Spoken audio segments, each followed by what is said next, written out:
You say a gym for the mind. The point is not to get you above the natural cognitive ability. It is to sharpen the cognitive abilities you already have and probably even help improve those that are already declining. Let's say, for example, an old person would probably need this a lot more than a younger person. You're completely on point. I completely agree. I would only put in a third aspect to that above the two you mentioned, which is we are all caricatures overdeveloped in some cognitive functions at the expense of ignoring other cognitive functions. So for example, there's a certain illusion I think all of us have of being, ourselves. We take for granted our natural approach to life. And that natural approach is typically bending towards the direction of our strongest cognitive functions. So some people are more visual oriented, right? We know some people are more extroverts. We know some people are more sensitive to sounds. Some are more cognitive and memory oriented. They do great sitting in a row by row in a classroom studying. Other people can do quite horribly because they just lose out because the education and the curriculum isn't tailored for people who are bent the way they are. So for example, someone has really high spatial orientation skills like my wife. I have very poor spatial orientation skills. When I exit this house right here, I'm staying in Barcelona right now, and I get lost very easily, even although I've been here 2 weeks. My wife laughs at this, but she doesn't understand my cognitive function and spatial orientation.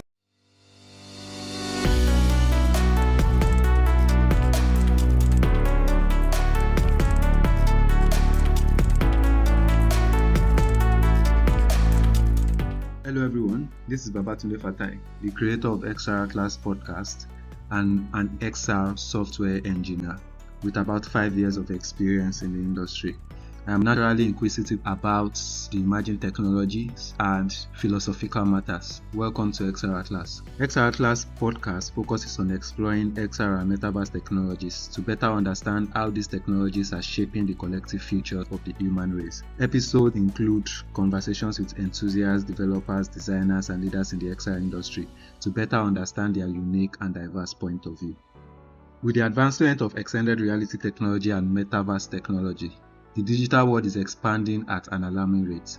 Many industries are benefiting from XR technology because it produces more efficient processes, maximizes training, empowers brands to reach their customers in new and innovative ways, and allows individuals to collaborate in virtual settings. The buzz around XR and Metaverse technology has steadily increased since the beginning of the 21st century, and saw an even bigger swell when Facebook changed its name to Meta. But the application of this technology goes beyond allowing people to collaborate virtually or gaming.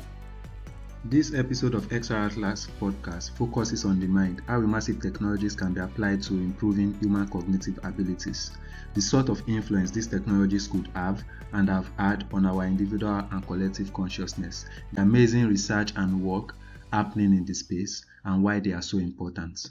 I will be having a conversation with Amir, a co-founder and CEO at Virtuleap, a health and education VR startup that is taking cognitive assessment and training to the next level thanks to virtual reality and AI. Amir is also a researcher, game publisher, tech writer, and an all-round student of the mind, passionate about improving the brain with VR. I am indeed very excited to speak to him. Welcome on the show, Amir.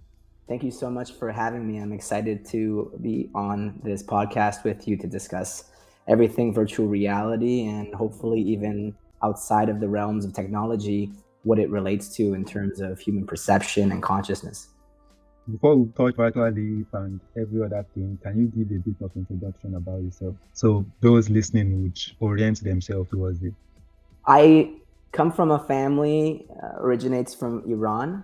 We relocated to Canada, where I was raised from the age of 4, Vancouver, British Columbia, a very rainy, cloudy, but very green place to grow up. I relocated to Dubai and spent about 8 years there. After university, I started to have an itch since 2014, 2015 to get into the virtual reality space. And I began to write from that point on, coming from a background in market research, tech writer, games publisher, I began to cover the virtual reality space for tech blogs like VentureBeat and TechCrunch for about 4 years until I decided I understood the market well enough to take a dab myself, the only critical use case for virtual reality only has to do with two sectors. That's just my opinion. It might be very biased, but I think when it comes to the healthcare industry and the education sector. And so Virtuleap came from that background. What is your earliest memory of XR? When was the first time do you think you encountered VR, AR? Our first earliest memory you have? I have always been affected by certain types of phobias like claustrophobia and fear of heights.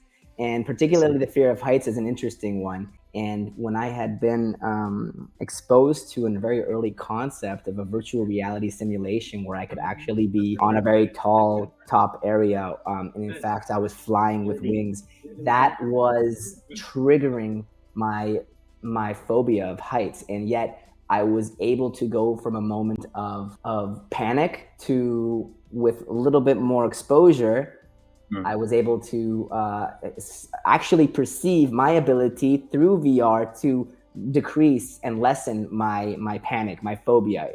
In that moment, it kind of clicked for me that this technology can be used in a very effective way for transcending human limitations and restrictions because of the way that it triggers and hijacks, in fact, the human full body, multiple systems. Your first encounter really helped you deal with some phobias. Absolutely. And I realized at that moment that this was not a normal digital format. This was something that tricked multiple human systems that typically aren't engaged in screen-based formats. When we're using our smartphones, they're great because they're accessible. Everyone has one. That's fantastic for all of you businessmen and businesswomen out there. But for someone who is watching this space sometimes from a non-commercial point of view and trying to think, how can I use technology in a way that actually helps me enhance my personal experience and expand my horizons, beyond the restrictions that I might have inherited for whatever reasons, from a family side of genetics and stuff, or from being conditioned in a culture where, I don't know, somehow I got these restrictions. That's where virtual reality kind of made sense for me.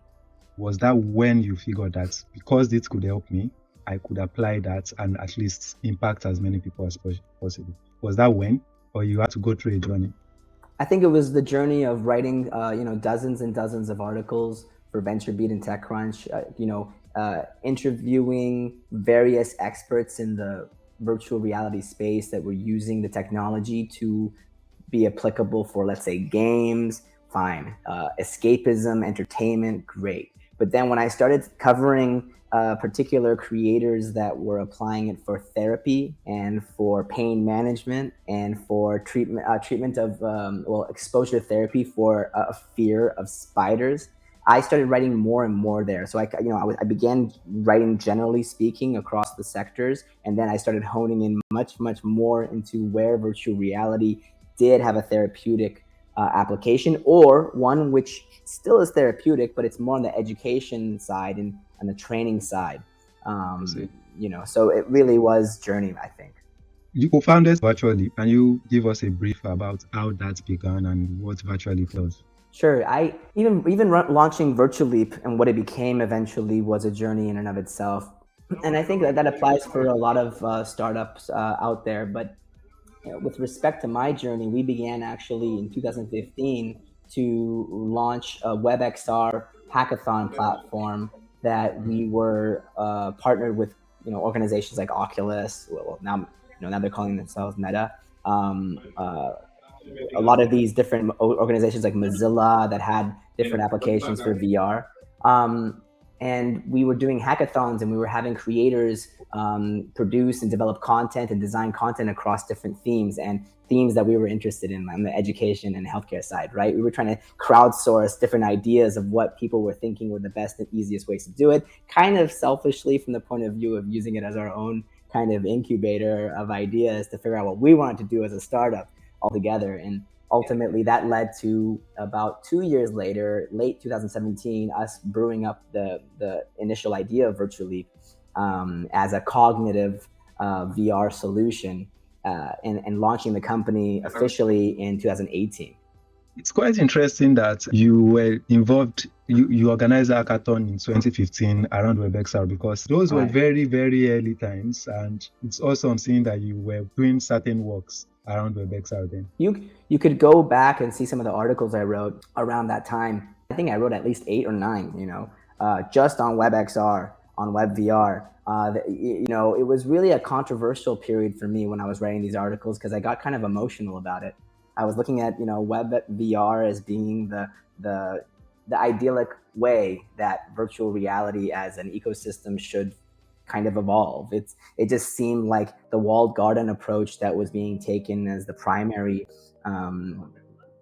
best practice of developing these ecosystems seems so obviously to be against the best interests of a thriving creator driven VR and AR community. So I wrote articles and I started hitting walls, and I realized none of the big powers that be and the big players that really influence and move this industry give a crap. I gave up on the WebVR campaign, WebXR at that point at campaign about around middle of 2018 2019. I was done with it. Like, it was just like, why? There's 80,000 things you can do, there's 80,000 million things you can focus on, and the more you focus on, the more you get spread out, the less effective you are. The only way you can make a change is by putting a stake in a particular direction where it's so focused that it's like a knife and it pierces that particular area with disruption. So I gave up on the whole campaign around that time. Thank you very much for that brief. Virtualeap has a product, Enhance. Can you speak a bit about that?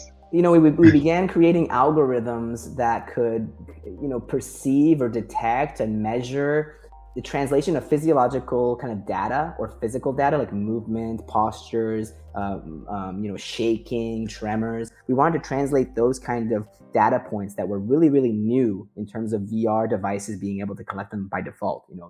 Your gesticulation of your arms wagging around. Like we can capture so much data, and can we translate that data into a new types of biometric algorithms that can understand your stress levels? Not so much your emotions, because you're not getting enough data. Like now, zoom forward to 2022, we have headsets that have integrated physiological sensors like heart rate variability and pupil dilation tracking. So this is like way before. We were trying to go, hey, without any of those special sensors, can we know a little bit of what's happening in a person's like inner perception and inner state? And we had been creating some games that would evaluate our algorithms, to test our own algorithms. And these games were cognitive games. We were trying to figure out, different games that could give us a different measurement based on the algorithms we were creating and fine tune them that way. It was funny that as we created these games, we realized the games themselves were hitting on a market and a use case that was even more impactful and even more practical than the algorithms themselves. And so again, we pivoted, threw away the algorithm kind of effort and campaign, and focused purely on creating a library of cognitive games that are designed by neuroscientists. Each one of these little mini games test and train a different cognitive ability, like memory and problem solving and information processing. But because of the embodiment of virtual reality, also spatial orientation, motor control, spatial audio awareness. So we've created basically throughout the last 3 years a library of these 15 polished games. It's really not an MVP product anymore. We're commercially active and profitable. We're really now just focusing on working with clinical partners to apply our technology across a variety of cognitive domains, like how do we use our tool and games for addressing dementia and Alzheimer's? How do we use it for ADHD? How do we use it for rehabilitation of traumatic brain injury? How do we use it for chemo brain? When people use chemotherapy, they have cognitive impairment. And so our tool, really, we're trying to now just work with clinical partners. Right. Enhance is not only applied to those that are sick, at least have cognitive impairments. So let's deal first with those that have no cognitive impairment. What exactly would be the use of Enhance for them? Is it to enhance them cognitively? And if that is the way, then how are they being enhanced cognitively by using the app? So here's the thing. I don't believe in, generally speaking, unless you're a yogi on a very tall mountain and you have some special books that's not available to the rest of us, Generally speaking, people do not go beyond a certain threshold of their capacity. However, they can very easily slide down away from their natural threshold of performance across one of these, cognitive domains. So I can have worse short-term memory. I can have worse long-term memory than I could potentially train myself to reach based on my natural, potential. Not that I'm transcending the predefined maximum thresholds. So it's really have to be clear there. I don't believe this stuff's going to give you spidey senses if you use it enough. I think, in fact, it might do the opposite if you overuse it. It's because practice effects, and doing something too much, one particular thing, you can get too good at just doing it. But if you have a variety of these things and activities that are all trying to exercise different muscular muscles in your brain, like, you go to the gym for your body, you go to a weightlifting machine that does one exercise for your upper body, you do another machine that's for your lower body. All of these muscles, they have a correlative kind of analogy to the brain and to our cognition. And so we have basically provided this platform of games as a gym for the mind. And so for the healthy individuals, the people who do not have illnesses, but are thinking about their mental health and mental performance in the same way they already think about their physical health and physical performance, then it is basically a gym for the mind that they would use to monitor their cognitive performance, see that when they're sleeping badly, some cognitive functions are starting to slip, see that when they're eating poorly and drinking too much booze, certain things are being hurt in terms of their daily life activities and how they relate to them. You say a gym for the mind. The point is not to get you above the natural cognitive ability. It is to sharpen the cognitive abilities you already have and probably even help improve those that are already declining. Let's say, for example, an old person would probably need this a lot more than a younger person. You're completely on point. I completely agree. I would only put in a third aspect of that above the two you mentioned, which is we are all caricatures overdeveloped in some cognitive functions at the expense of ignoring other cognitive functions. So, for example, there's a certain illusion I think all of us have of being ourselves. We take for granted our natural approach to life. And that natural approach is typically bending towards the direction of our strongest cognitive functions. So some people are more visual oriented, right? We know some people are more extroverts. We know some people are more sensitive to sounds. Some are more cognitive and memory oriented. They do great sitting in a row by row in a classroom studying. Other people can do quite horribly because they just lose out because it's the education and the curriculum isn't tailored for people who are bent the way they are. So, for example, someone has really high spatial orientation skills like my wife. I have very poor spatial orientation skills. When I exit this house right here, I'm staying in Barcelona right now, and I get lost very easily, although I've been here 2 weeks. My wife laughs at this, but she doesn't understand. My cognitive function of spatial orientation is quite lower than hers, and hers is so high that she just knows where she is. She knows where the sun is. Whereas with my short-term memory skills and working memory skills, I can remember names and dates and certain things a lot more. So the point of this VR brain training platform is to ultimately give access to people that can develop the muscles that they're already kind of ignoring. So I should be focusing not so much on what I'm strong at. I should also focus on the games that are tailored for what I'm poor at. Thank you very much. So I think that at least provides a view into Enhance. Currently, the games that you already have on the Oculus Store, do you plan on expanding that? What is the next iterations to those? What is the goal for Enhance? Do you plan on releasing more medical-oriented games? Please let me know, what is the goal for the future for Virtuleap and Enhance? Yeah, I mean, one thing is we finished these 15 games, which means that we cover 18 different cognitive categories right now across all of them. And, that doesn't need to be continuously added on, but we're going to keep on growing that library of games. But our focus at the moment is actually to create another module of the Enhance platform, which is not these games, but actually a one-time assessment module. And this assessment module would be more about not doing it every day, but actually doing it every 3 months. It's an assessment that gives you kind of like a real snapshot of what your cognitive health and performance is right now after a 30-minute test. and then you can't do it again. You're blocked out for at least three months. Versus the cognitive games that we already created, they're for like daily use. But these two can really pair nicely together because one is for monitoring and perhaps therapeutics, whereas the other one is really a diagnostic. And this diagnostic module will be launching within, knock on wood. Whenever I give a date, we sometimes face unexpected hurdles and challenges. So I'm very humble. That.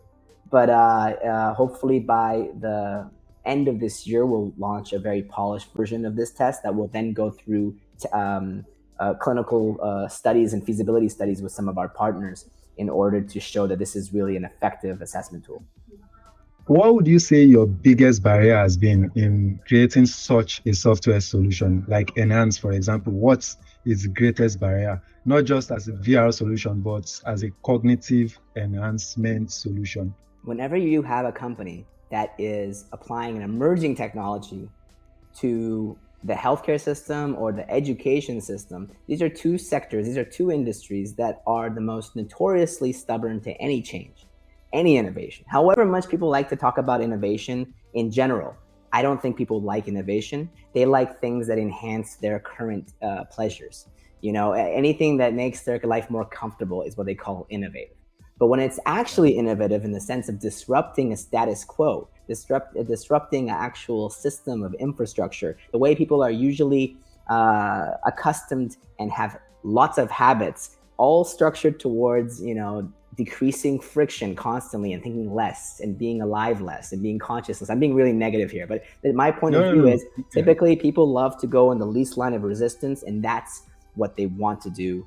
They don't want to grow in areas that are challenging. They don't want to change in areas that might be beneficial for the whole. Do you not think, at least for the medical sector, not educational sector, do you not think that is to increase the level of safety? I think there's a friction in the medical sector in adopting anything because it still has to do with health of other people. No, to some extent, you're right. You're totally right in some extent because there's so many people in that industry to begin with, and each one has a different proclivity. They have a different tendency. They have a different interest in what they want to do, and they're different age as well. And I think the older group, not to be ageist in my comment here, but they don't necessarily want to go against the tried and true methodologies. Of course, they want to get FDA regulated technologies, but they also need to participate in those FDA regulated clinical trials. So it's a chicken and the egg. And I would say in general, for the best interests of the healthcare system, a lot of times it's the human that is serving as the friction. It's the human that is serving as the barrier. And it's not because we're consciously doing it, it's because we're unconsciously designed to push away innovation in the same way a healthy body pushes away invading foreign viruses and stuff like that. A virus could be considered a disruptive technology from the point of view of a status quo infrastructure. Yeah. Okay, so I guess the biggest resistance you feel so far is the resistance in those sectors to accept innovation. There's so many dead bodies of virtual reality startups that have existed in similar forms in the last 3 or 4 waves since the 90s, right? We've had VR companies out there that started in the 90s, the early 2000s. They were applying our type of technology for all sorts of sectors that I'm now one of those latest iterations trying to do the same thing. So, there's a lot of, there's a big cemetery behind me of companies that try to affect change into these sectors. And for all sorts of reasons, they didn't go forward. But one of those reasons is, the medical sector itself is a very complicated labyrinth. In adoption, I see. I guess one other reason I can think of would be the technology has not grown so much then in the 90s and early 2000s for them to actually be able to make sensible things compared to now where you have Quest 2 that captures more data than has been possible in the history of VR. And secondly, I also wanted to ask, you mentioned something about capturing data and maybe the data being captured is not enough. Have you ever considered Fitbits and pairing that with your Enhance app in terms of capturing extra data? I think your the way you approach the topic and what the comments you've made throughout this whole podcast, it shows you do understand the industry very deeply. From my point of view, you see what's happening. You see why this latest wave is different than all the other ones, right? So on the one hand, I think you're right. This wave is going to be successful in a variety of ways. I don't know if that means consumer success, because the consumer market is still very, very on flimsy ground. What are the retention numbers of anything in the consumer side, right? How many people are buying these devices, and then how many of them are using them X number of times per month on the first month?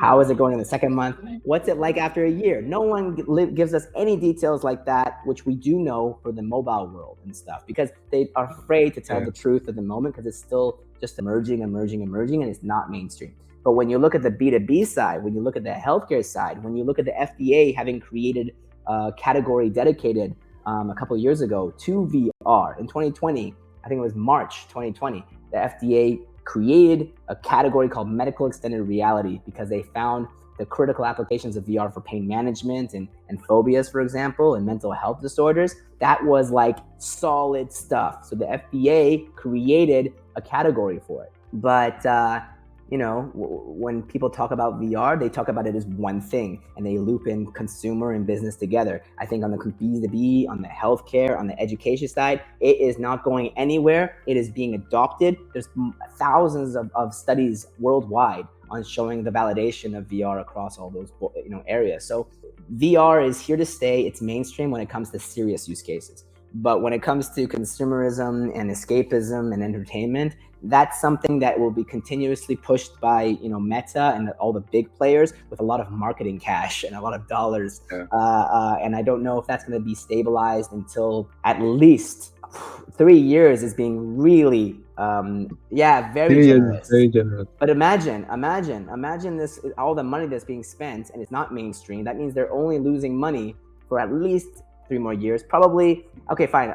10 years probably might be the real correct thing. 7 years might be the earliest. So we're probably dealing with a 10-year minimum time frame, and that really requires other technologies to become possible, right? First.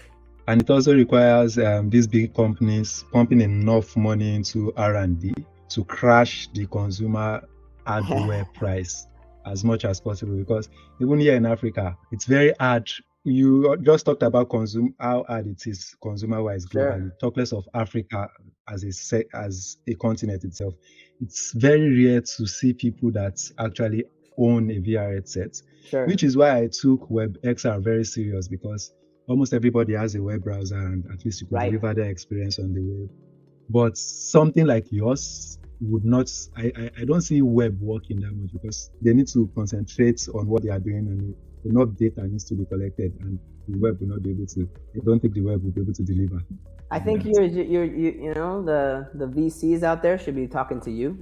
You definitely have your feet on the ground. You understand the market. You understand why. I mean, you're talking about Africa, and you're talking about certain sectors and areas where maybe it's inaccessible even at the current price frame, where Meta is losing money on every headset it sells to make it $300, right? But even at that dollar frame, I think in the next 5 years, then everyone can sell it $300 at minimum, and then Meta and some companies can start selling it at $100.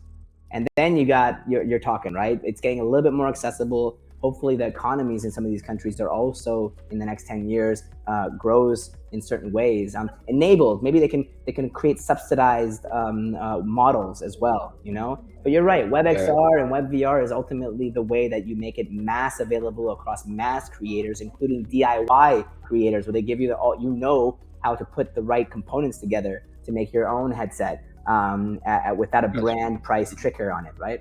Thank you very much for the wealth of knowledge around Virtuleap and Enhance. Talking about consciousness. So my first question would be, I find it hard to wrap my head around how exactly immersive technology affects the human consciousness, our collective consciousness or the individual consciousness, because this has not been something that has been available to us in history. When I say us, I mean humans throughout history, until it started becoming a thing, right? So now we are always in the virtual world, or we hope to be. in 10, 20 years, would always be in the virtual world, always have an augmentation around our view. So how do you think XR affects the human consciousness, positive and negative? I'm very careful with this kind of balance between technology and natural human functionality. I think what's healthy for humans is to be outside. I think we're part of nature. I think there's a lot of studies out there on how being around trees affects us naturally in ways that we're typically unconscious of. When we eat, food, depending on what we eat, the level of serotonin rises at a certain level versus if we eat junk food, you can be falling into states of depression because you're not eating correctly according to how your inherent digestive system would prefer to live an optimal energetic lifestyle. So I think we are intrinsically nature-based humans that should be outside, and the less we're in virtual worlds, the better. I think augmented reality can serve as a sidekick for helping us live in the real world a little bit cooler. You fall out of a plane and you have an AR kit that teaches you how to make fire. A digital twin suddenly appears next to you and tells you how to spear fish. There's just some cool ways that AR, from that point of view, serves as an enhancer of your real world with a, digital twin sort of magical fairy on the side, right? But when it comes to VR, the reason I like it so much is that it can be used as an intense but short-term experience for learning something with a kind of a meditative focus. So to speak, when you can shut out the whole world and go into your Plato's cave and learn or do something that can treat yourself in a way that you can enhance yourself, but it's very short term, short form. I don't like the idea of a metaverse, so to speak, from the point of view of I think the general population will misuse it and they start to think that we can adapt to anything. I don't think humans are designed for space, for example. I think we have studies of what happens for the human system when there's no gravity. We're designed where our body physically is supposed to be on the ground, and our skeletal structures, I think, over time are gonna pay some consequences. I'm not saying those things aren't in our future, but I think they're very naive to think that the world is going to be a better place when we're in the metaverse or where we're in space. I think that's the most naive thing I've discovered so far. But they can be used as enhancers, and that's what I'm interested in. Well, I would not say a lot of people think the world will be better. Well, some people do think the world will be better. And it is because XR has that potential to increase our domain of impact. So, for example, you said there is a certain effects through studies that was observed when people are around trees, for example. I also read something where a farmer put an XR headset, a VR headset, on every cattle that he had, and noticed that there was an increase in milk production. Right, I think around 30% increase in milk. Why? Because it simulated a virtual environment. Yeah. Right, and those cattle were deceived to think that. So yeah, to me, it doesn't matter if it's real or if it's virtual, if it provides the same effect within. So be careful with saying same. It's same and similar in the direction of it. So you can say, going out and actually be on the pastures of the grass with the smell and the pheromones and everything that's connected. I would like to see a comparison between the natural environment in which those cows have been evolutionary adapted to versus tricking the visual sense of a cow so that it does trick the rest of the system to kind of reach some mediocre level towards that ideal natural situation versus being in a trapped cage. I mean, I think what you're saying is true, but it's a half truth. It's why VR is so amazing for healthcare. It's when you're in a VR situation, like the applied VR experience for pain management, when you trick the visual sense, it makes all of the secondary senses also get tricked. And what happens is that the pain receptors in the brain, they dampen significantly because the visual sense is showing an alternate reality, and we're not designed to live in two realities. We can only live in one. So the visual sense tricked, it makes the other senses go in. But I mean, you're discounting to go in the direction that you're saying. You would want then for cow technology to include alternative pheromone and scent technologies to pair with that visual sense. You want to create the whole thing of the matrix. So you're basically trying to create the matrix for the it is not cows, about right? creating your. So cows are known for as one of the causes for deforestation, like letting them roam, right? There is that negative impact on the environment. Now, I'm humane. I'm not saying we should not let them roam if that's possible. But imagine a place where there is so much deforestation already, meat still needs to be provided. How do you increase production? Would this not be an awesome application? I totally, what we're talking right now is devil's advocate, right? You're bringing up excellent points, and I'm only creating friction because I think that's where the debate needs to be, right? If you were talking the way I'm talking, I would be probably bringing up some of the points you're saying. Although in my current mood right now, I find it disgusting, some of the directions it goes in. It's you're so right. Overpopulation creates these special challenges, and we can use these technologies to overcome some of the environmental consequences. Like when you're talking about cows and free roaming, we're talking about huge, increases of methane and so on, CO2 in the air, global Exactly. warming. I mean, what you're saying is very true, but it's I'm talking from the point of view of the individual benefit and not from a macro situation. And from the macro situation, some of these decisions can be quite rational, but again, I don't want to live in that world that we're talking about anymore. I'll be glad to die in the next 50 years before we have to do these things. The metaverse, from the point of view of what you're saying, like if someone is bedridden, they're in a hospital and they can't go to nature, but you can put on a VR simulation that does the same thing you just said about the cows, and for relaxation, for meditation, all those things, you're right. But we're talking about using VR to bring people back to normality, or without them being able to access it themselves, or democratizing access to the best education or medical VR simulations because they don't have access to it. So whenever someone doesn't have access, using these technologies to bring them closer to access is great. I always just bring it back to the point of view that I'm happy to die in this generation because some of these applications are going to be very dystopian.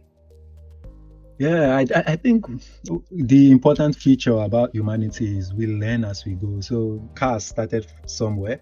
There was so many accidents. There had to be iterations and iterations and iterations. The thing is, I'm kind of that person that's I don't block out the possibility of that negative impact. I think if we don't block it out and we address it, we might be able to reduce that impact, that negative impact. Sure, there's always going to be an ecosystem of players who are counterbalancing each other. So all the deepfake technology is going to have people who are trying to create more privacy, security technology that are in the hands of individuals. And same thing with VR. Everything's going to refine. I just don't say that having better toilets means that we are actually progressing as a culture. I don't see in the world right now that the current generations are doing better because of TikTok. I think we are having an epidemic of ADHD. I don't think ADHD has ever been worse than now. So and I'm talking about the cognitive ability to pay attention. It's like the core most important thing that we could develop, and it's actually, I think, overall declining rapidly.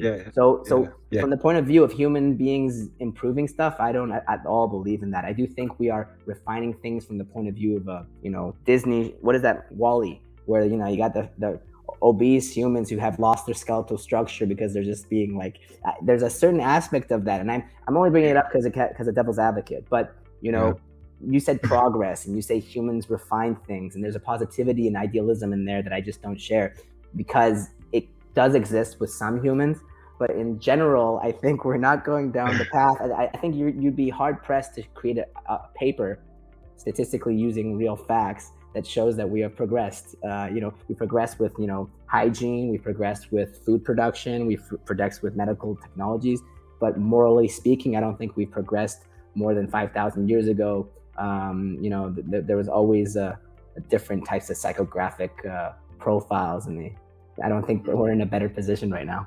So let's jump to a few questions on the metaverse. So what are your thoughts on the hype that started when Facebook changed their name to Meta? There was that hype, there was that frenzy that started. What are your thoughts on that? It's like you've designed this podcast to go from all positive points of view from me to more and more negative. I'm so sorry for that. I really enjoyed talking to you, and these are such important topics. I just happen to have extreme views when it comes to some of them. And we've gotten to the point of hysteria now. It's just like anybody who's in the VR scene from the 90s. I mean, talking about the metaverse right now is like a slap in the face of these people. It's like, what are you talking about? I mean, I think first of all, we need to start figuring out what definition of the metaverse we're even talking about. Are we talking about Ready Player One? Are we talking about the web VR, sort of web XR, interoperable across all devices, a dual reality that can be entered in AR and Are VR? we not figuring that out now by creating? So there are different people creating this and creating that. And like you said, when people create stuff die out, and iterations come about. I know that we've not settled on what exactly is the metaverse, but people are creating different stuff. Do you not think maybe down the line in 20 years we'll still settle on that? But that hype still exists. Well, we need to have doorways, first of all. We have to have an open kind of framework in which all creators can create doorways and windows between their content and other content, so that you can be able to, you need backpacks that keep your identity between one content to another content. So like we don't have any of those things, and that's like the framework of what a metaverse is. So when people talk about metaverse, it's like we're not even talking about a thing that exists yet. We're talking about content, and there's someone you can always tell the difference between people who are trying to make quick bucks and people who just want to sleep well at night. They immediately, when the word metaverse started getting big, everyone started calling, I'm the metaverse for healthcare, I'm the metaverse of education, I'm the metaverse. All he's got is one piece of content, but they're calling themselves the metaverse. That's great. Their vision is to be the meta. What the?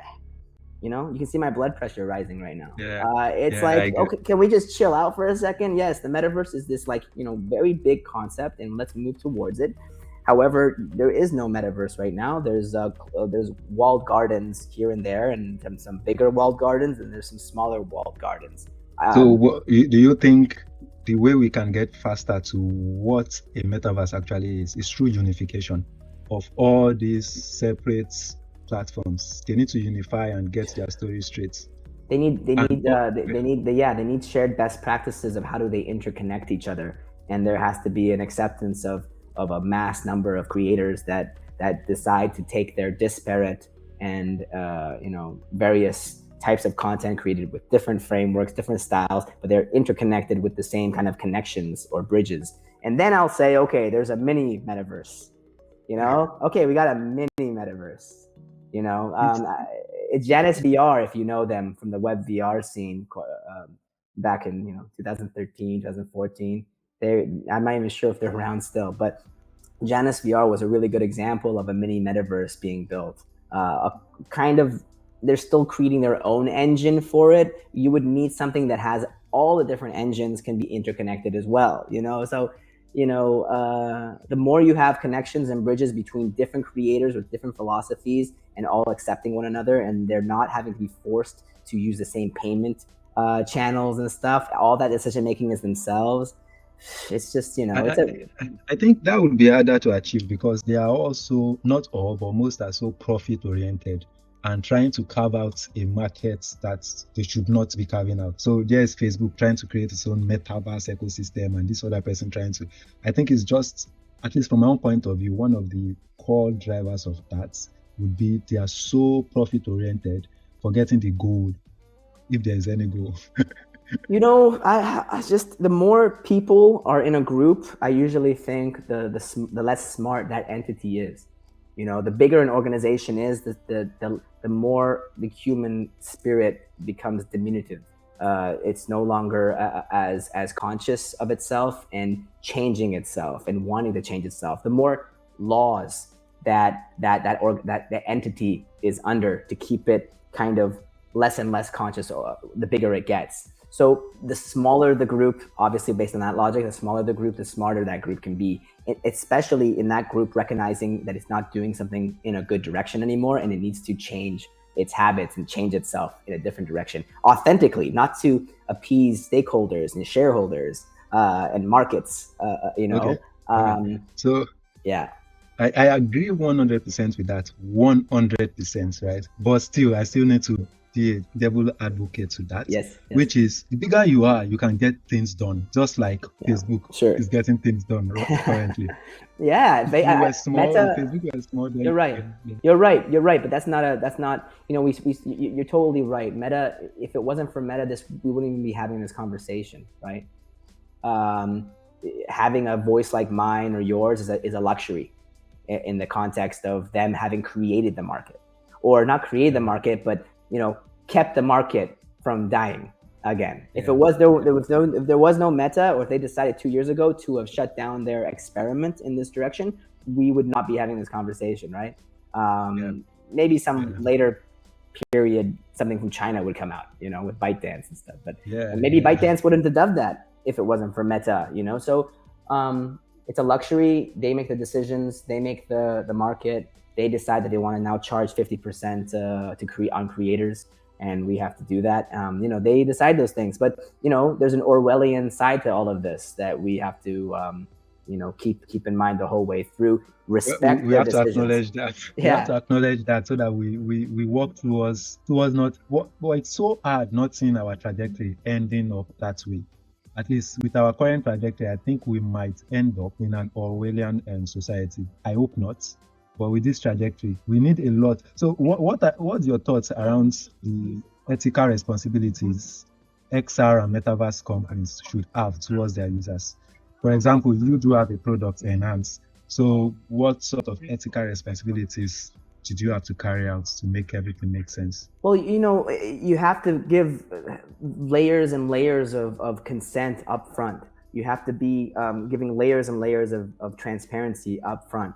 You have to have, when you're collecting data in a certain way, you have to disclose how you're collecting it, what you're collecting, and 3, the option that once a person does consent to that data being collected and captured, they have to give the option for them to be able to delete that data and create, make a request that you will satisfy and eliminate all their data from your server. So, you have to give consent, you have to give transparency, and you have to give an option for being able to delete or modify what has been disclosed. So, all those layers are something we take seriously. We offer as a company that collects so much data, particularly from the wellness and healthcare. When it comes to virtual reality experiences, I don't really have an interest in spending an hour of my time in a digital world. I want to maximize my time in the real world. So that's my particular area. But let's say that I have let's say I have a particular need, like learning a language,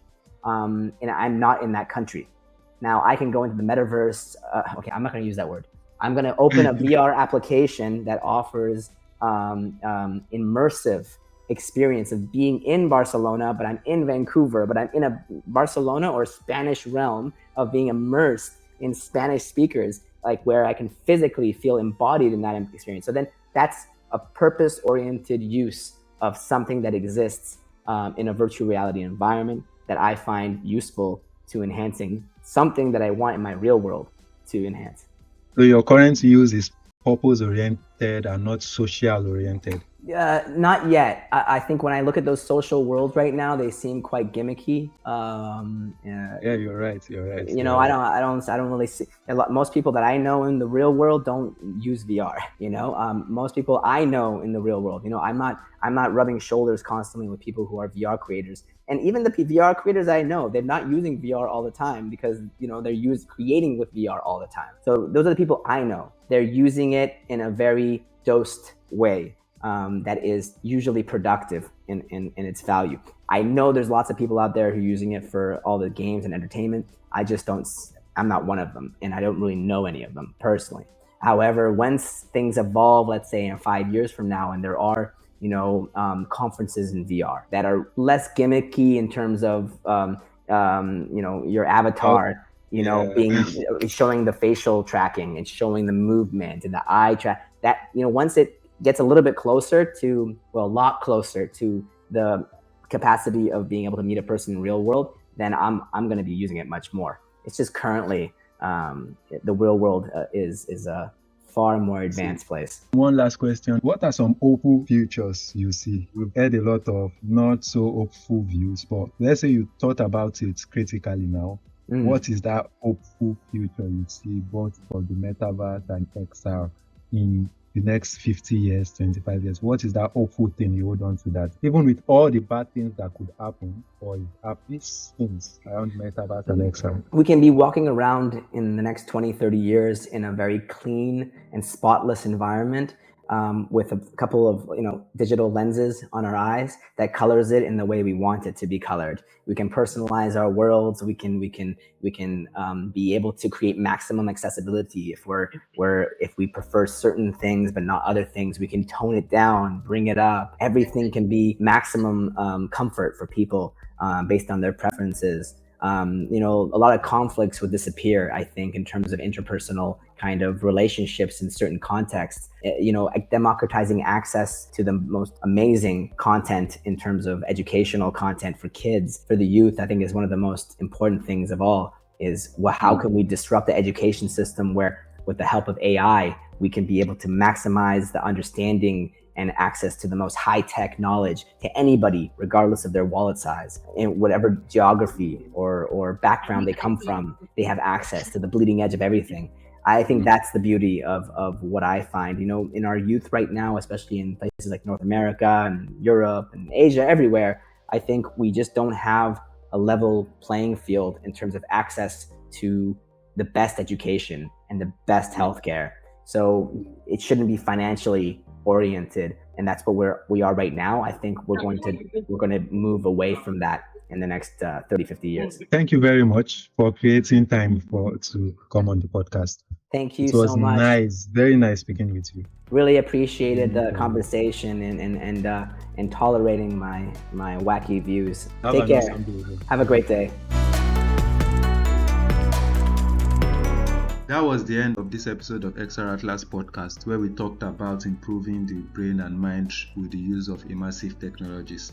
I spoke to Amir, a co-founder at Virtuleap, and we talked a bit about their product Enhance and how that is being used to improve the human cognitive ability. Stay tuned for more interesting topics around XR and Metaverse. Have an awesome day ahead. Once again, my name is Fatai Babatunde. Remember to subscribe to the podcast and send to family and friends. Have an awesome day ahead. Thank you.